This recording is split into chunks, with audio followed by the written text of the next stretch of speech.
In today's video, I'm going to show you how to understand the basics of Make, the no-code automation platform that connects your apps and services. If you find this helpful, be sure to like and subscribe, and let's get right into it. Make is a powerful no-code automation platform designed to connect your favorite apps and services. Its main purpose is to help you automate those repetitive, time-consuming tasks so that information can move seamlessly between your apps without you having to lift a finger. At the heart of Make is something called a scenario, which is just the term for a workflow. A scenario contains every step needed to automate a process. For example, when a new form is submitted, you could have it automatically add a row to a spreadsheet and then send an email notification. Each step within a scenario is called a module. A module performs one specific task, like watching for new rows in a spreadsheet, creating a new record, or sending an email. The very first module in most scenarios is the trigger. The trigger is the starting point that waits for a specific event to occur, such as a new spreadsheet row, an incoming email, a form submission, or a webhook request. After the trigger fires, you add action modules.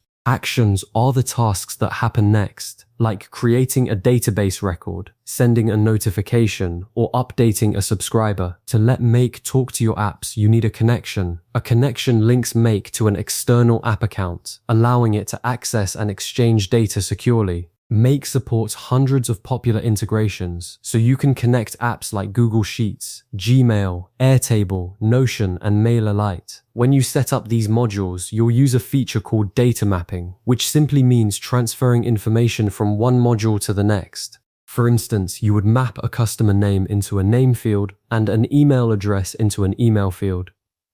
To keep things precise, you can add filters. Filters control whether data continues through your workflow, so you can set conditions like only continue if the status is approved. For more complex workflows, routers let you split a scenario into multiple paths, sending data down different branches depending on the conditions you set.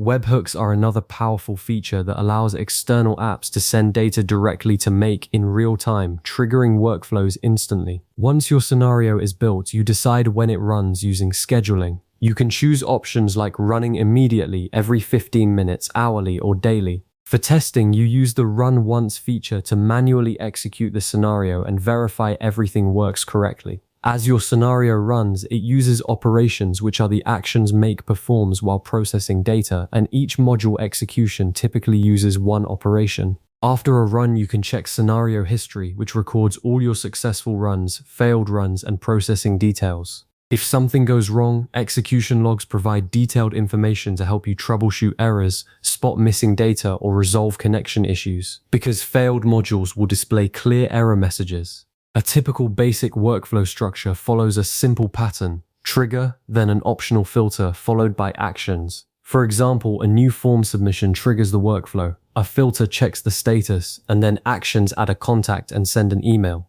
Remember to click Save whenever you make changes, because unsaved changes won't be applied. Finally, once you've tested everything, activate the scenario by turning it on, and it will run automatically according to its trigger or schedule. You've now got a solid handle on the basics of Make, so get out there and start building your first automation. Thanks for watching.